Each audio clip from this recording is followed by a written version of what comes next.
everyone, DarkOfAllTrades here. After my last video of the year made me do a bit more work than I anticipated, I'm ready for a nice, easy one. Enter this short video by a channel called The Bible Teacher. Well, I also have an educational series called Professor Dark Explains Logical Fallacies. So it's nice to see another actual teacher on this platform. You know he's a teacher because it's in his name. This video is titled, Do Atheists Exist? Short and sweet, to the point, asking the real hard-hitting questions. Well, I love answering questions, and if he really wants to know, I am happy to answer. So let's begin the lesson. Family. We may be very distantly related. The only family I would consider you and I in is in the biological sense. We are part of the same taxonomic rank, or family of species. We are both in the family Hominidae. Outside of that, it comes off as a bit weird when you refer to people as family when you aren't related. Starting off a bit cultish here. Today I want to ask you if you think atheists exist. Well, you can go ahead and ask if you'd like. We have freedom of speech here, and that includes saying some pretty silly things. Even YouTube won't pull down your video for asking a question like this. There I go again, being a bit pedantic. Let me look at what you're actually asking here. Do atheists exist? I think so, and I'll put my argument into a formal structure just so we can verify if there are any flaws. As a note, I'm going to assume that existence is required for one to be a person. 1. An atheist is a person who does not accept the claim some number of gods exist. 2. DarkOfAllTrades is a person who does not accept the claim some number of gods exist. 3. Therefore, DarkOfAllTrades is an atheist. 4. Therefore, atheists exist. Pretty simple. Well, that's all for this one. What did you think? Wait, there's more? Oh, judging by the title, I figured that would be it. I answered the question using a formal argument. Unless anyone spots any fallacies, it is a valid and sound argument. Well, let's move on and see what you have to say. Maybe you have a slightly different answer. The floor is yours, Mr. Teacher. I'm sure many of you are like, of course they exist. There's a bunch of people that don't believe in God. Well, while that's true, do they really exist? You just said it was true that there are a bunch of people who don't believe in a God, right? Let me go back and listen again. I'm sure many of you are like, of course they exist. There's a bunch of people that don't believe in God. Well, while that's true... Yup, you openly admit it's true that they exist, answering your own question. Enough said, right? While many atheists would disagree... Top-notch use of air quotes here. If you already agreed atheists exist, then why use them here? A pretty condescending thing to put in your video, teacher, if that is your real name. Atheism is a belief system just like Christianity is. No, it isn't. It seems to be a running theme throughout videos I watch. Religious people seem to have a fundamental misunderstanding of what it means to be an atheist. As I explained before, an atheist is someone who does not accept the claim some number of gods exist. That's it. No other beliefs stem from that. Someone tried to tell me once, that means you believe that a god didn't make the universe. While that may be what I believe, it is not necessary to hold that as a positive claim. One could be an atheist and not hold a belief on how the universe came to be like it is. Knowing someone is an atheist tells you nothing about what beliefs they do hold. So no, it is not a belief system just like Christianity. For us, while we have sufficient evidence to believe in the existence of God... Well, I'm sure you think you do, and that's okay. You don't need to have good standards for evidence. Sufficient does not mean good. Sufficient is just adequate for you to accept the claim. You have enough to be convinced, but that could mean you're just gullible. Maybe you don't care about what is true, but what makes you feel good. And therefore, you may have sufficient evidence because it doesn't matter to you if it comports to reality. Let's take an example to really drive this point home. If I told one of my students, I have a dog, that could be sufficient evidence for my students to believe in the existence of my dog. We know dogs exist. We know people often have dogs as pets. My student knows I'm generally a trustworthy guy. So that may be all my student needs, just my words saying so, to have sufficient evidence to accept that claim. Does that mean I actually have a dog? It doesn't, and some people may not accept it just based on my word alone. So, sufficient evidence for one may not be sufficient evidence for someone else. Sufficient is an arbitrary standard. God isn't going to reveal everything to us because he wants us to have faith or fully believe in him. Wait a second. Let me go back to your on-screen text. He wants us to have faith or fully believe in him. I don't know what that's supposed to say. Before we fully believe in him? Before? For to? I really have no idea what that word is supposed to be, and I literally teach the language as my profession. But let me look at what you said. He wants us to have faith. Why? Faith is the excuse that people give when they don't have good evidence for their belief. If they have good evidence, then they give you that and don't need faith. So what you're saying here is that your God wants you to believe without sufficient evidence to fully believe in him? But you just said that you have sufficient evidence to believe. You got a bit of a contradiction here. It's all about probability.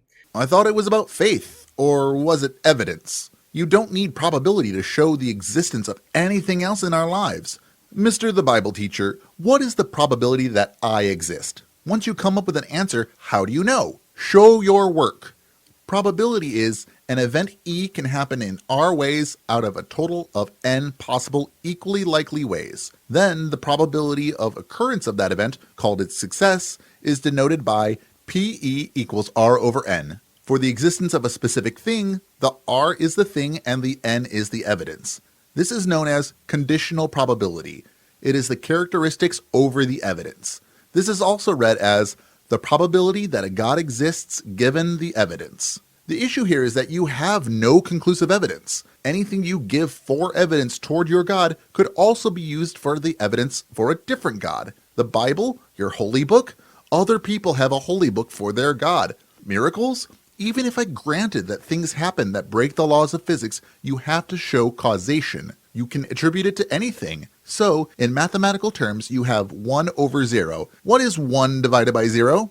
Christians believe that it is much more probable that God exists than not. And Christians are wrong, as shown in the previous example of how probability is determined.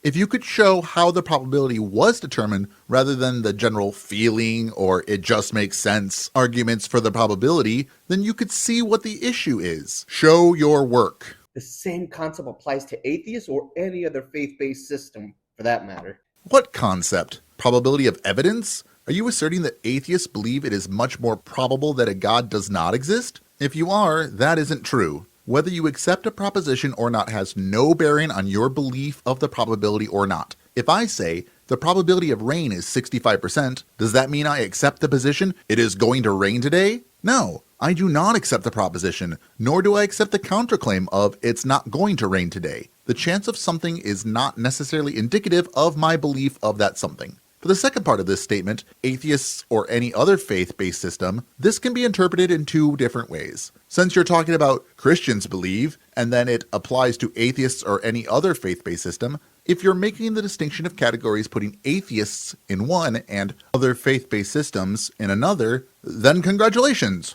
You're one of the first videos to which I have responded to that separate the two of them. Atheists do not necessarily have a faith. Atheism is not a system. It is the single position on the single proposition, as stated before. I'm feeling charitable, so I'm going to assume that since you separated them, that is what you mean, even though the probability is low. Ask an atheist to give you definite evidence that God doesn't exist. Give me evidence that vampires don't exist. Give me evidence that the Loch Ness Monster doesn't exist. Give me evidence that Spider-Man doesn't exist. This is a shifting of the burden of proof fallacy. This isn't, God exists, prove me wrong. It is not up to the atheist to disprove your claim. You are the one holding the belief that a God exists, and an atheist doesn't believe your claim. Of course, if you want evidence that a God doesn't exist, I made a video talking about that in response to Capturing Christianity's video about that very topic. The characteristics of your God make it so that it could not exist. All of your arguments contain logical fallacies, lies and deceptions, emotional manipulation, or some combination of those. Credit to Don Baker for this. So again, show your work, which should be easy, right? Some will give you questions that will make you question if God exists. Others might use science. Ultimately, neither of those things prove the inexistence of God, since questions don't disprove the existence of God, and science seems to prove more of the existence of God than not. Ha! No, not even close. Pick a major field of science. Look up how many scientists in that field are religious. If science even hinted at the existence of a God, wouldn't at least a majority of scientists believe in a God? Why isn't this the case? What is happening here is that you're starting with your conclusion and trying to twist the findings of science and attribute that to your God. This is why we even have the God of the gaps argument. As we learn more and more about how nature works, the things you try to claim your God does get smaller and smaller. People used to think that lightning was the God's doing. Now we understand where it actually comes from. People used to think a god is responsible for sending rain, and some people still do in Texas, but we now know why it rains and can make relatively accurate predictions about when it is going to rain in any given area. No god needed. Science shows more and more that your god is not needed as an explanation for anything. There is the lies and deception I spoke of before. Basically, atheists have convinced themselves that God doesn't exist. So you do think atheists exist, but have convinced themselves that God doesn't exist. Well, that answers your question, right? Atheists exist, confirmed by you. To address this claim, no, atheists are not necessarily convinced that a God doesn't exist. They certainly have not convinced themselves. In the broadest of meaning, there may be some that have convinced themselves, but I'm not confident that it is happening on any detectable scale. You really should look up how beliefs are formed. Either one is convinced by the evidence or they're not. No self-deception is needed for someone to be convinced of a proposition or not. There are plenty of atheists that honestly wish there was a God for a number of reasons. Wouldn't life just be easier if you had a clear set of rules from some authority figure who is always watching you and working on things so you can succeed? That would be great, but we have no good evidence to warrant a belief that this being actually exists in reality. They believe it. So in order to believe something, you have to have faith that it is true. Nope, you sure don't. As I stated, you are either convinced by the evidence or you are not convinced by the evidence. Do you have faith that I exist? Do you have faith that I'm recording this? Do you have faith that I have a dog? Or for these questions, do you have sufficient evidence to warrant the belief that it is true? No faith is required. I have no faith in anything in the same sense that you do in your God. More of this contradiction of, we have sufficient evidence that it's true, but we have faith, which means we don't have sufficient evidence. Based on all the evidence that God does exist, I don't believe that God can be disproven. If only you'd present it, but you don't actually have evidence or you would not need faith. I can say, based on all the evidence that God does not exist, I don't believe it can be proven. Is that convincing to you? Let me go back to my original question. So do atheists really exist?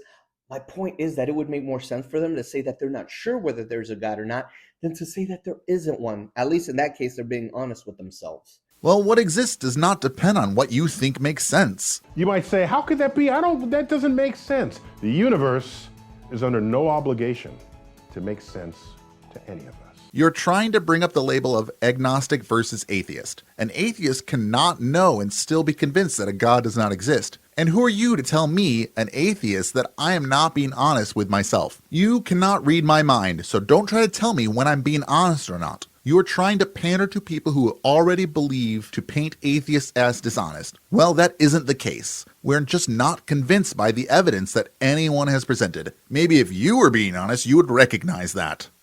If an atheist genuinely examines their belief, they'll see that since they can't disprove God, they'll have to revert to not knowing if there's a God. Belief and knowledge are two different things. Knowledge is a subset of belief. To be an atheist, all you have to do is not believe a God exists. That's it. Literally it. End of list. You don't have to know, you don't have to believe the universe was the result of natural causes, you don't even have to reject the existence of the supernatural. It isn't up to an atheist to disprove anything. Here's where the formula comes in. So because an atheist can't disprove God, but can move into not knowing for sure about the existence of God, they're actually an agnostic, not an atheist. See? Called it. You're making a division here where there isn't one. Gnostic agnostic talks about what you know, while theist atheist is about what you believe. You could even be an agnostic theist if you accept that a God exists but don't know for sure. Would you say that if you can't prove that a God exists, then you must revert to not knowing, therefore you would be an agnostic? Because I know a lot of people who profess to be Christians but can't prove that a God exists. They just believe it to be true. The ability for any individual to prove or disprove something has no bearing on whether that person believes it exists or not. That's why I've just come to the conclusion that it's impossible for a truth-seeking atheist to exist. Well, this video is entitled, Do Truth-Seeking Atheists Exist? Being an atheist is not about what you can prove or whether you are seeking the truth or not. I know some atheists who don't care if what they believe conforms to reality or not. They still exist. Theological non-cognitivists exist. Look that up sometime. They could also be truth-seeking atheists. And again, your own argument for the existence of your God can be used against your God. You can't disprove Odin, therefore you're agnostic about Odin. Therefore, Odin deniers don't exist. Is that really your argument here? For those that may consider themselves truth-seeking atheists, I have a question for you, since I believe your truth to be relative and not absolute. You have a question for me? Well, I love answering questions. Fire away. Are you absolutely sure that there's a 0% chance that there's a God that exists? I'm not absolutely certain about anything. I'm not absolutely certain that I even exist. I have reasonable beliefs based on the evidence provided. I seem to interact with things. I seem to have experiences. I seem to be able to perceive things. Therefore, by the definition of exist, I can say that I exist with as much certainty as I believe I can have. As for your God, we have to take the characteristics of that God and apply the same criteria for literally everything else. Through the laws of logic, we find that the God of the Bible cannot exist due to its contradictory nature. 1 John 4:8 says, "The one who does not love does not know God, because God is love." 1 Corinthians 13:4 says, "Love is patient, love is kind, it is not jealous. Love does not brag, it's not arrogant." Exodus 25 says, "You shall not worship them nor serve them, for I, the Lord your God, am a jealous God, inflicting the punishment of the fathers on the children, on the third and fourth generations of those who hate me." So, God is love. Love is not jealous, but God is jealous. This God cannot exist. So I'm certain as possible for me to be that your God does not exist, as close to absolute certainty as I can be.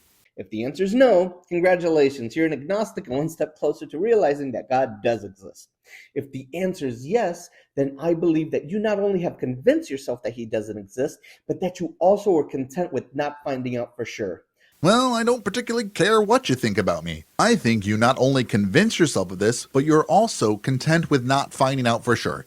You see what I did there? Your actual belief on the proposition is not relevant. What comports to reality is. I exist and have been asking for evidence and evaluating every single piece I can find, and making videos to show the world what I've found. You know what isn't there? Good evidence. If you had some, you'd present it and settle the matter for the whole world once and for all. But that hasn't happened. Why not? After all of that, you're still confirming that atheists exist, even if you don't think that they are truth-seeking or trying to find out for sure if your God exists or not. Again, you confirm the answer to your question. Yes, atheists exist. That's actually all for this one. What did you think? Do you think Mr. the Bible teacher made a good point? Or do you think he had a bit of twisting with his wording? Leave a comment below with your thoughts. I found it to be logically problematic for his side. He started with evidence, and then moved on quickly to probability, and then didn't expound on that at all. Then he talked about certainty as if the percent certainty matters to whether you accept a claim or not. Then basically called atheists either dishonest or deliberately not wanting to know the truth. Pretty insulting. Thank you so much for watching. Enough people have brought it up, so I've started a Patreon. If you want to help support the channel, go to patreon.com/DarkOfAllTrades and donate. I have a level where I'm offering gifts for each supporter at that level, such as stickers and pins. With permission, I'll read out the supporters' names at the end of each video as my way of saying thank you for helping me and helping this channel grow. I'm looking at commissioning a new avatar as well, maybe even doing a live show with a 3D model. Eventually, I want to start working with other YouTubers and doing things like charity streams. If that's something you're interested in, let me know. As always, if you're honestly not sure if there is a like button, you can convince yourself by clicking on the picture that looks like this. If you want to see if my channel really exists, hit that subscribe button for updates when new videos come out. And as always, keep learning.